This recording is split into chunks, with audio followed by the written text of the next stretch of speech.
മതിലകം തറവാടിന്റെ ആധാരം അതിന്റെ കാരണവരെ തന്നെ ഏൽപ്പിക്കാം. ഇതാ കണ്ണ.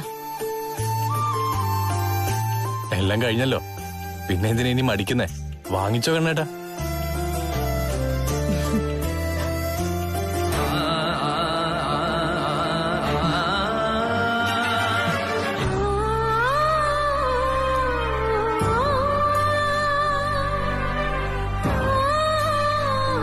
ചേർത്തെടുത്ത ദേവി,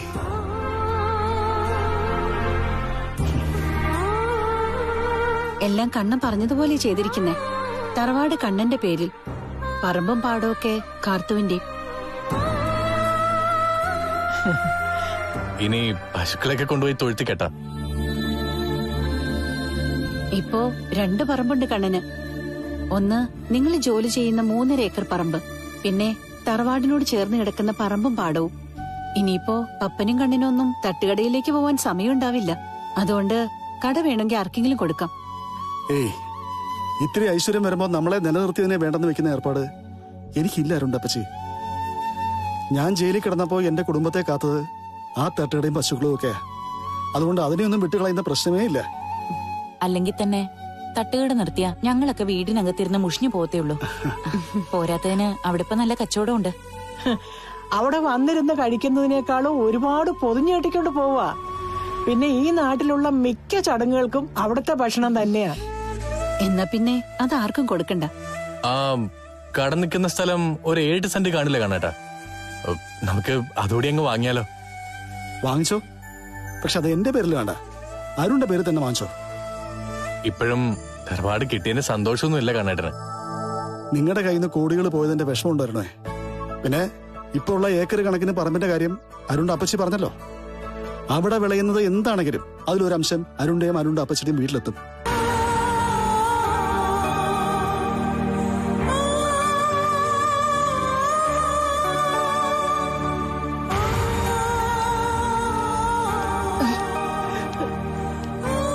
അമ്മേ, മോനെ, എന്താ അമ്മ ഇത്? നീ ഇങ്ങനെ കഷ്ടപ്പെടുന്നത് കാണാൻ വയ്യാത്തതോട്ടാ മക്കളെ ഞാൻ ഇങ്ങോട്ട് വരാത്തത്. ഇവിടെ ജോലി ചെയ്തതിന്റെ ഒരു പങ്ക നീ എനിക്ക് കൊണ്ട് തന്നത്. എനിക്കിനി വേറെ ആർക്കും കൊടുക്കാനില്ലല്ലോ അമ്മേ. നിന്നോട് പ്രധാനപ്പെട്ട ഒരു കാര്യം പറയാനാണ് ഞങ്ങൾ വന്നത്. അതുകൊണ്ട് അമ്മയും കൂടെ പോന്നേ. തറവാട് വീണ്ടും എന്റെ പേരിലായി. തറവാട് മാത്രല്ലടാ, അതിനോട് ചേർന്ന പാടവും പറമ്പും ഒക്കെ വീണ്ടും കയ്യിൽ വന്നിരിക്കുക. തറവാട് ഇവന്റെ പേരില്ല, പറമ്പും പാടവും ഒക്കെ കാർത്തൂന്റെ പേരിലും. അരുൺ സാർ വാങ്ങി തന്നതാണോ? വേണ്ട വേണ്ടെന്ന് ഞാൻ പറഞ്ഞതാ. പക്ഷെ അരുണിനും അപ്പച്ചയ്ക്കും അയാളുടെ മുത്തച്ഛനും ഒക്കെ ഒരേ നിർബന്ധം, തറവാട്ടിൽ ഞാൻ പോയി താമസിക്കണമെന്ന്. അതിനിടയ്ക്ക് ചില സംഭവങ്ങളുണ്ടായി. കാർത്തൂന്റെ നിരന്തര സമ്മർദ്ദത്തിന് വഴങ്ങി ദീപം തിരിച്ചു വന്നു. കുഞ്ഞിനെയും കൊണ്ട് പുഴയെ ചാടി ചാവാൻ പോയ വിജയതയെ രക്ഷപ്പെടുത്താനാ അവൻ വന്നത്. പിന്നെ 2 ആളെ ഏറ്റെടുത്തു. അതിനവനൊരു വ്യവസ്ഥ വെച്ചു. തറവാടും സ്വത്തുക്കളും എന്റെ പേരിൽ എഴുതിക്കണമെന്ന. കാശിനല്ല, വെറുതെ. വെറുതെ വേണ്ടെന്ന് ഇവൻ വാശി പിടിച്ചപ്പോ അരുണിന്റെ അപ്പച്ചി പൈസ കൊടുത്ത് ഇവന്റെ പേരിൽ പ്രമാണം ചെയ്തു. ഏട്ടന്റെ മനസ്സിന്റെ വലിപ്പം തിരിച്ചറിഞ്ഞ ദൈവങ്ങള് എല്ലാം ഏട്ടനെ തിരിച്ചു തരുക. അതെ, എല്ലാം എനിക്ക് തിരികെ തന്നു കഴിഞ്ഞു. ഞാൻ അർഹിക്കുന്നതിൽ കൂടുതൽ. അതുകൊണ്ട് ഞങ്ങൾ അവിടെ താമസം തുടങ്ങുമ്പോ നിന്നെ തിരികെ കിട്ടണമെന്നൊരാഗ്രഹം. നാളെ ഞങ്ങൾ അങ്ങോട്ട് മാറുക. ആ നേരത്ത് നീ കൂടെ വേണം. ഞാൻ വരുന്നില്ല ഏട്ടാ. അതെന്താ മക്കളെ അങ്ങനെ പറയുന്നത്? നമ്മുടെ തറവാട്ടിലെ എത്ര പേർക്ക് വേണേലും താമസിക്കാം. പിന്നെന്താ നിനക്ക് വന്ന് താമസിച്ചാല്?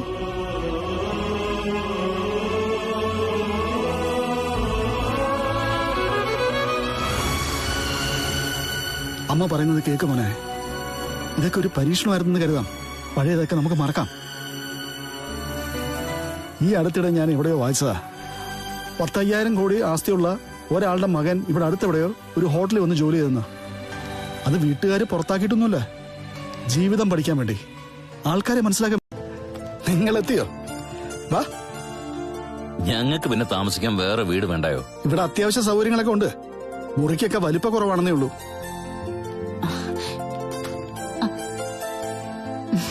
മോളെ, വാവേ കണ്ട? എനിക്കിഷ്ടമല്ല. അതെന്താ? ചെറിയമ്മയുടെ മോളല്ലേ, അതുകൊണ്ട് എനിക്കിഷ്ടമല്ല. ചെറിയമ്മയുടെ മാത്രല്ല, ദേ ഈ നിൽക്കുന്ന അങ്കിളിന്റെ കൂടെ മോളാ. ദീപനങ്കിളിന്റെ മോക്ക് ഇഷ്ടമല്ലേ? അതിഷ്ടം. കണ്ടോടി, കുഞ്ഞിന് പോലും നിന്നോട് താല്പര്യമില്ല. അത്രയ്ക്ക് വെറുപ്പിച്ച് കളഞ്ഞു. എല്ലാം എന്റെ ഭാഗത്ത് തെറ്റാ. ഓ, ഇപ്പോഴെങ്കിലും അത് മനസ്സിലായല്ലോ. ഇനിയെങ്കിലും നീ നേരെ ചൊവ്വേ ജീവിക്കോടി.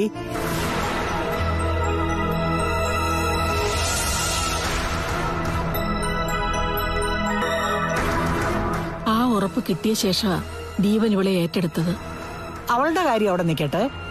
നീനിയും പഴയ പോലെ വെളിച്ചപ്പാടാകത്തില്ലല്ലോ, ഉറഞ്ഞു തുള്ളത്തില്ലല്ലോ. പഴയതൊക്കെ പഴയത്, അതൊക്കെ മറന്നിട്ടാ ഞങ്ങൾ വന്നത്. മനുഷ്യന്മാരെ പോലെ ജീവിച്ച വലിയ കുഴപ്പമില്ലാതൊക്കെ അങ്ങ് പോവാം. ആരും പറ്റിച്ചും വഞ്ചിച്ചും ഒക്കെ അധികകാലം ആർക്കും അങ്ങനെ ഞെളിഞ്ഞു നടക്കാൻ പറ്റില്ല. ഡേ, തലയ്ക്ക് വെളിവില്ലാതെ ഒരുത്തൻ അതിലെ നടക്കുന്നു. അവന്റെ കാര്യത്തിൽ വല്ല തീരുമാനം ആയോ? അയ്യോ, ഞങ്ങൾ ഇങ്ങോട്ട് വരുമ്പോഴും കണ്ടായിരുന്നു. നമ്മുടെ തറവാടിന്റെ പുഴക്കരയിലുണ്ട്. കുഞ്ഞിനെ കാണിച്ചില്ലേ? കാണിക്കാൻ പറ്റുമോ? കുഞ്ഞിനെ കയ്യിലോട്ട് കൊടുത്താ തൂക്കിയെടുത്ത് പുഴയിലോട്ട് എറിയില്ലെന്ന് ആര് കണ്ടു? ഓ, മരണത്തിൽ നിന്ന് തലനാരിഴയ്ക്കാ രക്ഷപ്പെട്ടു വരുന്നത്. ഇനിയെങ്കിലും എല്ലാരെയും സ്നേഹിച്ച് സന്തോഷത്തോടെ ജീവിക്കാൻ ശ്രമിക്കണം. ഇനി അങ്ങനെ ഉണ്ടാവുള്ളൂ. നിങ്ങളെയൊക്കെ പോലെ കുടുംബം നോക്കി ദീപേട്ടനും കുഞ്ഞിനും ഇപ്പം നന്നായി ജീവിച്ചോളാന്ന് ഞാൻ ദീപേട്ടനോട് പറഞ്ഞതേ ഉള്ളൂ. വെറുതെ പറഞ്ഞാ പോരാ, അതിലേ ആത്മാർത്ഥത ഉണ്ടാവണം. ഉണ്ടാവും പപ്പേട്ട.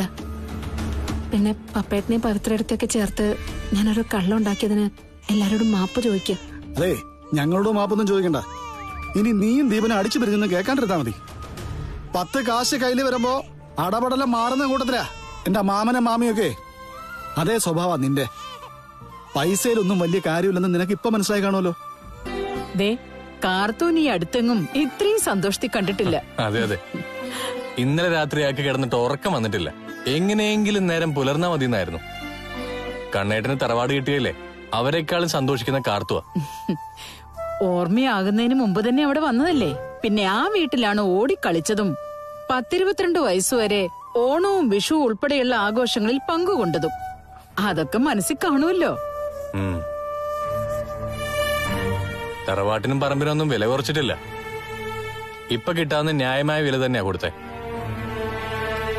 ശരത്തങ്ങൾ ചെറിയ തോതിൽ വിമർശിച്ചതുകൊണ്ട് മുത്തശ്ശൻ തന്നെയാ പണം മുഴുവൻ ചെലവാക്കിയത്. ആ, അതിനു മുന്നേ എന്നെ വിളിച്ചിരുന്നു നിന്റെ മുത്തശ്ശൻ. ലതികയ്ക്ക് എന്തെങ്കിലും അഭിപ്രായ വ്യത്യാസം ഉണ്ടോന്നും ചോദിച്ച്. എനിക്കെന്താ കുഴപ്പം? കാർത്തൂന്റെ കണ്ണന് ആ തറവാട് കിട്ടണോന്ന് നിങ്ങളെയൊക്കെ പോലെ ഞാനും ആഗ്രഹിച്ചതാ. എന്നിട്ടും കണ്ണേട്ട സമ്മതിച്ചില്ല. തറവാട് മാത്രമേ കണ്ണേട്ടന്റെ പേരിലാക്കിയുള്ളൂ. പറമ്പും പാടമൊക്കെ കാർത്തൂന്റെ പേരിലേക്ക് മാറ്റിക്കളഞ്ഞു. മനസാക്ഷി കുത്തുള്ളവര്, അർഹിക്കാത്തതാണ് കിട്ടുന്നതെന്നും ബോധമുള്ളവര് അങ്ങനെയാണ് മോനെ. അവർക്കിതൊന്നും ദഹിക്കില്ല. ആ, എത്തിയല്ലോ. മുഖത്തിനും പതിവിലും തെളിച്ചുകൊണ്ട് കേട്ടോ. പശുക്കളെയൊക്കെ തറവാട്ടിലേക്ക് കൊണ്ടുവന്നു പറഞ്ഞോ സാറേ? അങ്ങോട്ടല്ലേ പോകുന്നേ, അവിടെ ചെല്ലുമ്പോ തന്നെ അറിയാലോ. ആ, പിന്നൊരു കാര്യം, തറവാടും പശുക്കളെയൊക്കെ കാണുമ്പോ അവിടെ തന്നെ അങ്ങ് താമസിക്കാന്നൊന്നും കരുതരുത്. ഇനി മോളുടെ വീട് ഇതാ. അതെന്തൊരു പറച്ചിലാമ്മേ. ഞാൻ അവിടെ സ്ഥിരതാമസത്തിന് പോകുന്നതൊന്നും അല്ലല്ലോ. ആ, എങ്കിലും അവിടെ ഇടയ്ക്ക് പോകുന്നുള്ള കാര്യം ഉറപ്പാ. അല്ല, പോണോല്ലോ. ഇപ്പോ പറമ്പിന്റെയും പാടത്തിനൊക്കെ മുതലാളി താനല്ലേ. അതിന്റെ ഒന്നും ആവശ്യമില്ലായിരുന്നു. എന്തിനാ അങ്ങനെ ചെയ്തത്? അതുകൊണ്ടാ തറവാടെങ്കിലും സ്വന്തം പേരിൽ കണ്ണേട്ടൻ എഴുതിച്ചത്. അല്ലെങ്കിൽ അതൊന്നും നടക്കില്ല. സാറിന്റെ അപ്പച്ചി വരുമെന്ന് എന്തോ അറിയില്ല. ഇനിയിപ്പോ ഏത് നേരത്തും അപ്പച്ചിക്ക് വേണമെങ്കിൽ ആ തറവാട്ടിൽ വരാലോ. സ്നേഹിക്കുന്നവരെ അകത്ത് വിളിച്ചിരുത്തി സൽക്കരിക്കുന്നവരാ ഇന്നലെ മുതൽ അവിടെ താമസമായിരിക്കുന്നത്. അത് ശരിയാ. എന്നാ അധികം സമയം വൈകണ്ട, പോകാൻ നോക്ക്. അമ്മ വരുന്നില്ലേ അമ്മേ? ഞാൻ വന്നോളാം. ഇവിടുന്ന് അധികം ദൂരം ഇല്ലല്ലോ. എന്നാ പോയിട്ട് വാ. എല്ലാരും വന്നോ? എന്നാലും ഇവിടെ ഒരു കുറവുണ്ട്. എന്റെ ഉണ്ണിയുടെ. ഉണ്ണിയെ വിളിച്ചോണ്ട് വരാൻ കണ്ണേട്ടനൊന്ന് നിർബന്ധിക്കാം. അവൻ വിളിക്കാഞ്ഞിട്ടാണോ?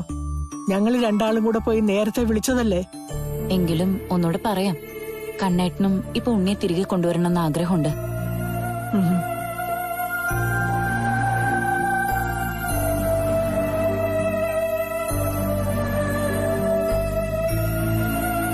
കേട്ടോരുടെ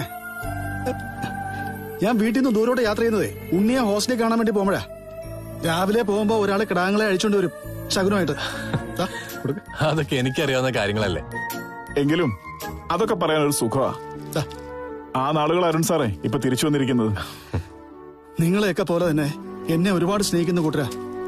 സാധാരണ പശുക്കൾ തരുന്നതിനേക്കാൾ 4-5 ലിറ്റർ കൂടുതൽ തരും ഇവളുമാര്. അതെന്റെ കഷ്ടപ്പാട് അറിഞ്ഞിട്ട് തന്നെയാ. സ്നേഹിക്കുന്നവന്റെ പെടച്ചിലും നീറ്റിലും ഒക്കെ മനുഷ്യന്മാരറിഞ്ഞില്ലെങ്കിലും മൃഗങ്ങളും മണ്ണും ഒക്കെ അത് തിരിച്ചറിയും. അങ്ങോട്ട് കൊടുക്കുന്നത് അതിന്റെ ഇരട്ടിയായിട്ട് തന്നെ തിരിച്ചു തരികയും ചെയ്യും.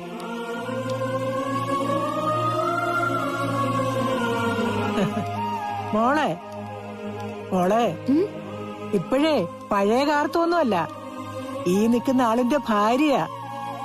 നന്ദനമോള് കിടാങ്ങളെയൊക്കെ കളിപ്പിച്ചോളൂ. അതുപോട്ടെ, മോക്ക് ഇപ്പോഴും കൊച്ചുകുട്ടികളുടെ മനസ്സിലേമേ, അതുകൊണ്ട് മോള് കളിപ്പിച്ചോട്ടെ. ഇന്ന് ലോകത്തെ ഏറ്റവും കൂടുതൽ സന്തോഷമുള്ള ഭാര്യയാണ് എന്റെ ഭാര്യ. ഇതൊക്കെ സ്വപ്നം കണ്ടു നടന്ന ആളാ. പഴയ കാലം ഇനി തിരിച്ചു വരുമോന്ന് ഇടയ്ക്ക് ചോദിക്കാറുണ്ടായിരുന്നു. എടാ കണ്ണ, നമ്മൾ ആഗ്രഹിച്ചതുപോലെ എല്ലാം നടന്നു, എല്ലാം നമുക്ക് തിരിച്ചു കിട്ടി. എന്നാലും അരുൺമോന്റെ മോന്റെ അപ്പച്ചിയുടെ മുത്തച്ഛന്റെ ഒക്കെ കൃപ കൊണ്ട് എന്നാലും ഇവിടെ ഒരു കുറവുണ്ട്. അമ്മ പറഞ്ഞു വരുന്നത് എനിക്ക് മനസ്സിലായി. ഉണ്ണിയുടെ കാര്യമല്ലേ? അത് ഞാൻ പറയാൻ വരുമായിരുന്നു. എത്രയും പെട്ടെന്ന് കണ്ണേട്ടൻ പോയി ഉണ്ണേട്ടനെ വിളിച്ചോണ്ട് വരണം. അച്ഛൻ മോളെ സ്നേഹിച്ചു തുടങ്ങിയല്ലോ. പിന്നെ അച്ഛന്മാർക്ക് എന്താ സ്നേഹിച്ചൂടെ? അയ്യോ, ഞാൻ പറഞ്ഞ തിരിച്ചെടുത്തിരിക്കുന്നു. ചക്കരേ വടവടവോ കുഞ്ഞിനെ എടുക്കാനൊക്കെ അറിയോ? നോക്കടാ. അങ്ങനെയൊന്നും അല്ല എടുക്കണ്ട, കുഞ്ഞിന്റെ കഴുത്തൊടിയും. പിന്നെ അയാൾക്ക് മാത്രം എടുക്കാൻ അറിയൂ. കുഞ്ഞിനെ എടുക്കണെങ്കിൽ അത് പറഞ്ഞാ പോരെ. ചക്കരി അയ്യോ ഇല്ല. സഹധർമ്മിണി അവളുടെ അമ്മയോടെ. ഞാൻ എന്റെ അഭിപ്രായം തുറന്നു പറഞ്ഞിട്ടുണ്ട്. എനിക്ക് വെച്ചുകൊള്ളാൻ വേണ്ടത് അമ്മായിയമ്മയല്ല, എന്റെ ഭാര്യയാണ്. അതുകൊണ്ട് ഈ അടുക്കള പണിയൊക്കെ പഠിക്കാൻ അവള് ഉത്സാഹം കാണിച്ചു തുടങ്ങിയിട്ടുണ്ട്. ഇപ്പൊ അമ്മയ്ക്കൊപ്പം മോള് അടുക്കളയിലാണ്. അത് നന്നായി.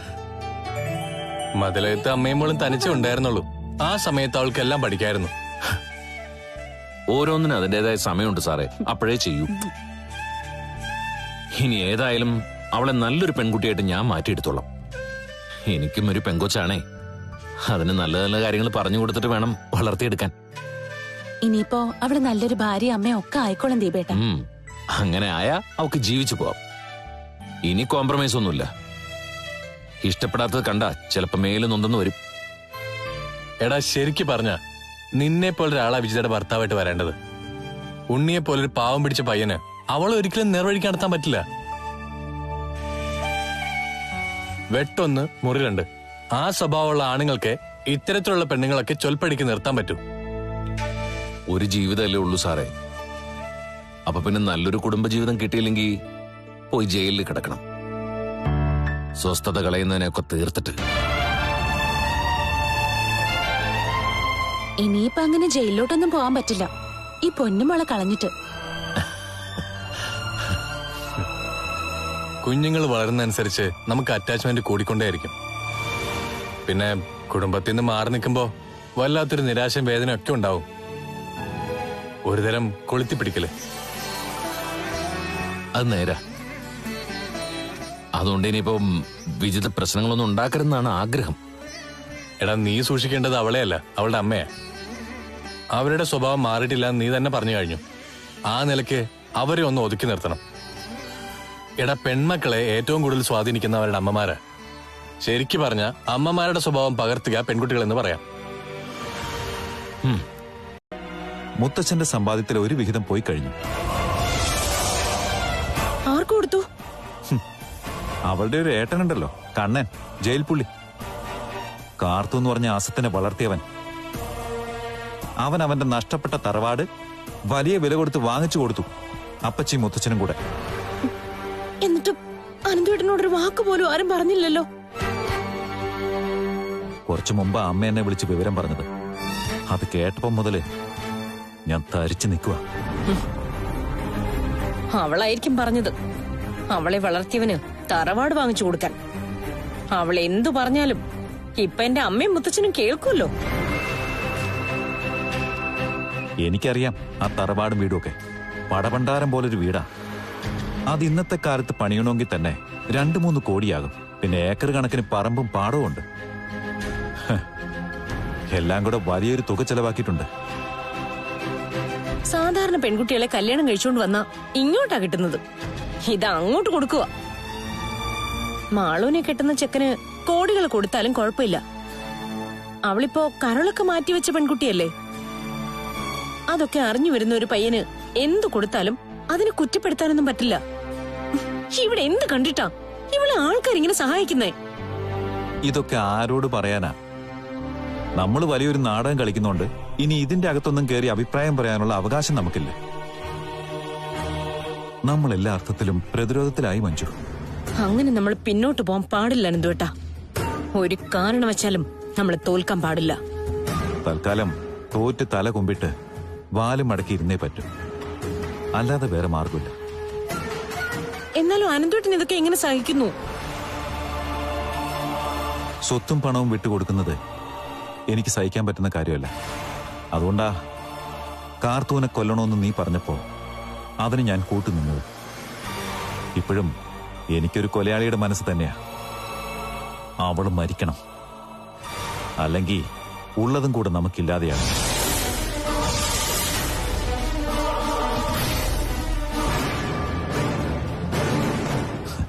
അതുവരെ നീ അഭിനയം തുടരണം. എത്രയും പെട്ടെന്ന് നമുക്കൊരു ഡോക്ടറെ കാണണം. എന്നിട്ട് നീ തലയ്ക്ക് സുഖമില്ലാത്ത പെൺകുട്ടിയാണെന്ന് അയാൾ ഇന്ന് എഴുതി വാങ്ങിക്കണം.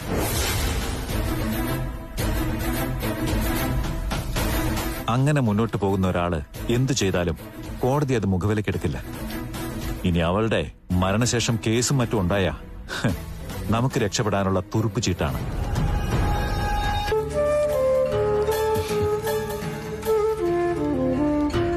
ഏട്ടൻ എന്തിനാ അയാളെ വരട്ടിയത്? ചുമ്മാടാ, അത് മനഃപൂർവ്വാ. ഇനി നീ ഇവിടെ നിൽക്കണ്ട. ഞങ്ങൾ തറവാട്ടിൽ താമസം തുടങ്ങി. അവിടുന്ന് കൊണ്ടുപോയ പശുക്കളെ പോലും തിരിച്ചു കൊണ്ടുവന്നു. മൊത്തത്തിൽ കാർത്തുവും നന്ദനമോൾ ഉൾപ്പെടെ എല്ലാരും സന്തോഷത്തിലാ. അതിനിടയ്ക്ക് കാർത്തുമോൾക്ക് ഒരു വിഷമേ ഉള്ളൂ, നീ തിരിച്ചു വരാത്തതില്. ഞങ്ങൾക്ക് എല്ലാവർക്കും അങ്ങനെയാ മോനെ. അതുകൊണ്ടിനി നീ ഒന്നും പറയണ്ട. പെട്ടെന്ന് എന്താ എടുക്കാനുള്ളതെന്ന് വെച്ചാൽ എടുത്തോണ്ടിറങ്ങ. അത് കണ്ണേട്ടാ, ഇനി ഏതായാലും നീ ഇവിടെ നിൽക്കാൻ ഞങ്ങൾ സമ്മതിക്കില്ല. നീ എന്താ മോനെ ആലോചിക്കുന്നേ? ഞങ്ങളുടെ കൂടെ വന്നൂടെ? ഇക്കാര്യത്തിൽ വാശിയൊന്നും വേണ്ട. നീ എന്നെ അനുസരിക്കണം. എന്നെ നീ സ്നേഹിക്കുന്നുണ്ടെങ്കിൽ. നീ ഇല്ലാത്ത വിഷമം മാത്രമേ ഞങ്ങൾക്കിപ്പോ ഉള്ളൂ. അത് പറഞ്ഞറിയിക്കാൻ പറ്റാത്ത സങ്കട. അതുകൊണ്ട് നീ ഇവൻ പറയുന്നത് കേക്ക് മോനെ. ഇനി എവിടെയാണെന്നുണ്ടെങ്കിലും നിന്നെ ഞാൻ പൊക്കിക്കൊണ്ടുപോകും, ബലം പ്രയോഗിച്ചിട്ടാണെങ്കിലും. എടാ, തറവാട്ടിൽ നീ ഇല്ലാത്തതിന്റെ കുറവ് എനിക്കും അനുഭവപ്പെടുന്നുണ്ടാ.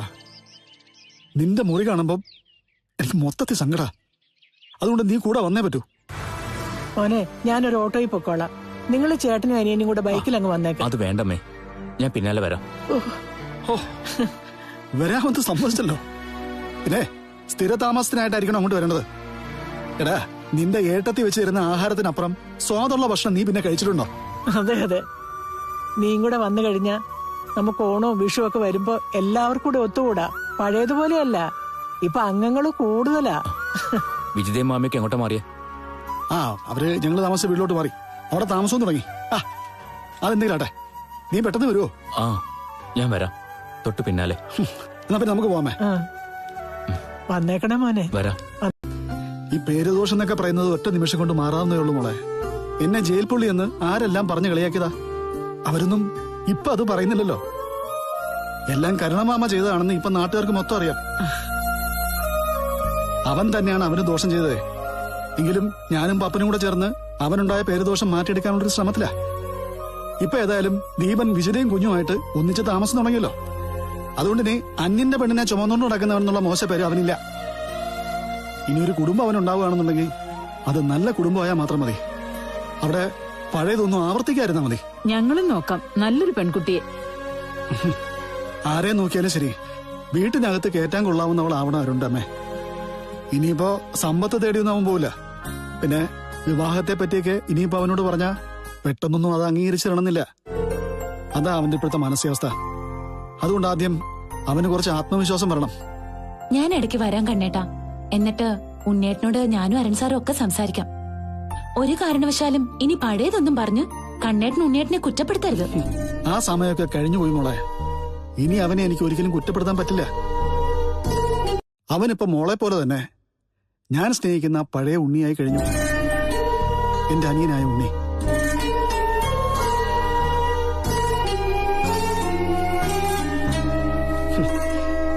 ഈ വിവരം അറിയുമ്പോഴേ മോളുടെ മുഖത്ത് വരുന്ന സന്തോഷമുണ്ടല്ലോ, അത് നേരിട്ട് കാണാനാ കണ്ണേട്ടൻ വന്നേ. പോട്ടെ.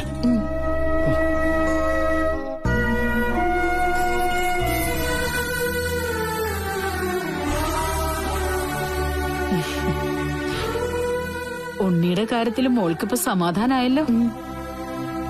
ഇങ്ങനൊരു ഏട്ടനെ കിട്ടിയതാണ് മോളെ നിങ്ങളുടെ എല്ലാം ഭാഗ്യം. ഇതുപോലുള്ള മനുഷ്യന്മാര് ഇന്നത്തെ കാലത്ത് കുറവാ. നല്ലൊരു ഡോക്ടറെ നമുക്ക് കാണാം. ഇപ്പോഴവൻ അതിനൊന്നിനും വരില്ല. ഇനി കുടുംബമേ വേണ്ടെന്ന് പറഞ്ഞ് നിൽക്കുക. എന്നോടും പറഞ്ഞു നിങ്ങളെയൊക്കെ സ്നേഹിച്ച് ഇനിയുള്ള കാലം മുന്നോട്ട് പോകണമെന്ന്. അവന് 27 വയസ്സല്ലേ ആയിട്ടുള്ള അമ്മേ. ഇനിയും ജീവിതം ഒരുപാടുണ്ട്. ഇപ്പൊ ഇങ്ങോട്ട് വരില്ലെന്ന് വാശി പിടിച്ച് നിന്നവനെ നമുക്ക് കൂട്ടിക്കൊണ്ടു വരാൻ പറ്റില്ലേ? അതുപോലെ തന്നെ നമ്മുടെ ആഗ്രഹങ്ങളൊക്കെ സാവധാനം നടക്കും. കൃഷിയിൽ ഇനി നിന്നെ സഹായിക്കണമെന്നാ പറയുന്നത്. അവനെ ഞാൻ ഇത്രയും പഠിപ്പിച്ചത് കൃഷിക്കാരനാക്കാനാണോ? ഞാൻ മണ്ണിന്റെ ഡോക്ടറാണെങ്കിൽ അവൻ മനുഷ്യന്റെ ഡോക്ടർ ആവണം. അതിലേക്കൊക്കെ ഞാൻ അവനെ കൊണ്ട് എത്തിക്കും.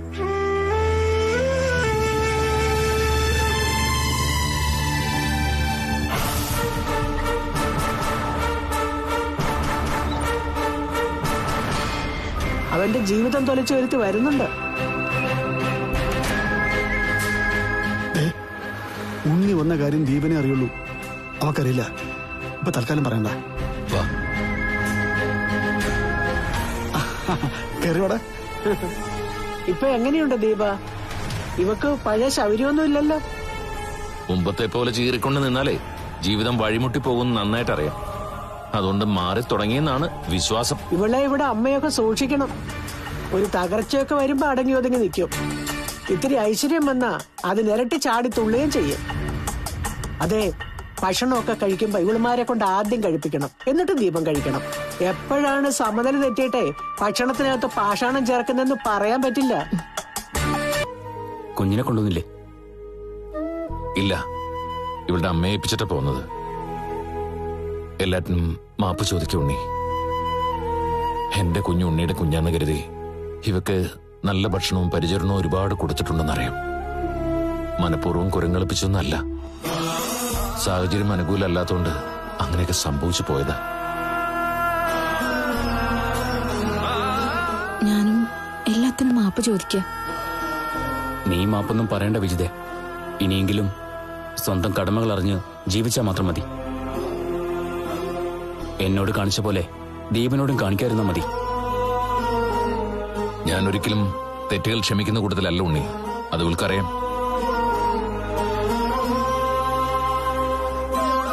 അടങ്ങി ഒതുങ്ങി നിന്ന ഈ വണ്ടി വലിയ തകരാറില്ലാതെ മുന്നോട്ട് പോകും.